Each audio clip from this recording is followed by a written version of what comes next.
अस्सलाम वालेकुम, क्या हाल चाल है। मैं ठीक हूँ और उम्मीद करती हूँ आप भी सब ठीक होंगे। और यहाँ पे हम बना रहे हैं हैदराबादी चना पुलाव। कितनी मज़े की बनती है आप देखें और मेरे स्टाइल से। तो शुरू करते हैं। यहाँ पे मैंने सारा सामान निकाल लिया, तैयारी कर ली है। अब अपना काम शुरू करते हैं। यहाँ पर आज दोपहर में कुछ नहीं बनाया, तो अब बना रहे हैं क्योंकि दोपहर में धो के ढेर सारे कपड़े। तो चलें जी, सबसे पहले डालते हैं हम घी इसके अंदर। जैसे कि आपको पता है मैं हमेशा चावल घी में बनाती हूँ, बाकी खाने ऑयल में, लेकिन चावल घी में बनाती हूँ बस।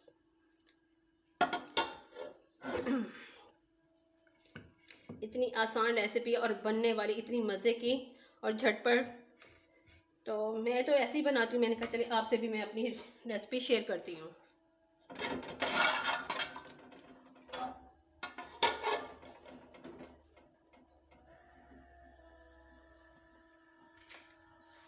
इसमें हम डाल देते हैं ये 2 प्याज, छोटे छोटे थे तो मैंने इसको काट लिया स्लाइस में।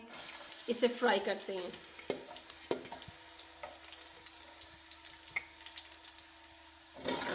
आज दोपहर में धोए थे मैंने कपड़े, तो दिन बहुत छोटा होता है तो टाइम मिला नहीं दोपहर का खाना बनाने में, तो कपड़े ज़्यादा थी। आज मैंने कहा चले दोपहर में कुछ हल्का फुल्का कर लेते हैं। तो सुमैया ने बनाए थे कटलेट्स, तो दोपहर में हम लोगों ने वो खाए। और अब मैंने कहा चलें चावल बनाती हूँ।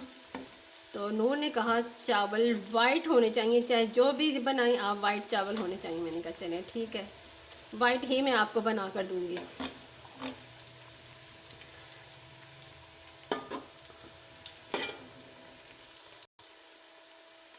आज मेरा दिल चाह रहा था कि मैं कुछ स्पेशल बना के दूं बच्चों को, लेकिन हुआ ये कि कपड़े धोने में मेरा सारा टाइम उधर चला गया। और फिर मेरी हो गई तबीयत ख़राब, मुझे खांसी भी बहुत ज़्यादा, और रात को मुझे सर्दी बहुत ज़्यादा लग रही थी, लेकिन कपड़े बहुत ज़्यादा थे तो मुझे धोने ज़रूरी थे। तो बस फिर आज कोई स्पेशल कर नहीं सकी मैं। आज मेरा वैसे बहुत दिल था कि मैं आज बच्चों के लिए कुछ स्पेशल बनाऊँ, कुछ अच्छा सा। हल्के हल्के हाथों से हमें इसे फ्राई करना है, बहुत ज़्यादा डार्क नहीं करना, बिल्कुल लाइट लाइट सा गोल्डन, अच्छा गोल्डन करना है। इससे क्या है, खुशबू बहुत अच्छी आएगी और कलर बहुत ज़बरदस्त आएगा आपका। बस मुसलसल चम्मच चलाना है ताकि कहीं से ज़्यादा रेड ना हो जाए, सुर्ख ना हो जाए, जल ना जाए। बस ये प्याज हमारा बहुत अच्छा सा गोल्डन हो गया। अब इसे हम चूल्हा कर देंगे बंद और इसे निकाल लेंगे प्लेट में, क्योंकि हमें बनाने हैं बिल्कुल वाइट चावल। तो अगर हम लोगों ने ऐसे ही बनाए तो चावलों का कलर चेंज हो जाएगा, इसलिए हम पहले इसे प्लेट में अलग निकाल लेंगे।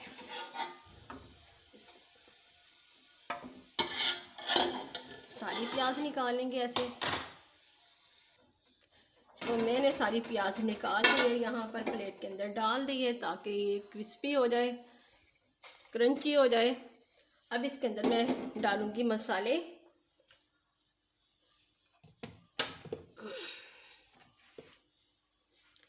ये लिए हैं मैंने 2 बड़े साइज़ के टमाटर, ये चले जाएंगे इसके अंदर। और 2 मैंने लिए, 4 से 5 ली थी मैंने हरी मिर्च, इसको मैंने चॉप कर लिया है। इससे क्या है कि हमें हर खाने में तीखा चाहिए, इतना के मसाले हों, चटपटे हों। इनके अब्बू को बस हर वक्त चटपटा चाहिए। खैर हम सबको भी वैसे पसंद है, लेकिन उनके अब्बू तो कहते हैं लाजमी बस फीके चावल नहीं चाहिए हमें, स्पाइसी हों, खाने में पता चले कुछ खा रहे हैं। ये डाल दिया मैंने। और इसके अंदर डालेंगे हम अब भुना कूटा ज़ीरा और धनिया, जो कि मैंने पहले भून के कूट के रखा हुआ है। 1 चम्मच ये जाएगा।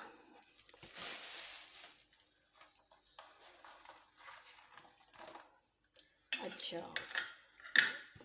4 ये सब्ज़ मिर्चें साबुत वाली ये डाल दूँगी। इससे क्या होगा, कलर खूबसूरत अच्छा लगता है, प्यारा। और इसमें चिकन पाउडर जाएगा 1 चम्मच के करीब, थोड़ी सी सुर्ख मिर्च जाएंगी, इससे भी बहुत प्यारे चावल लगते हैं, इसकी लुक ज़बरदस्त आती है। और 1 चम्मच जाएगा इसके अंदर लहसुन अदरक का पेस्ट।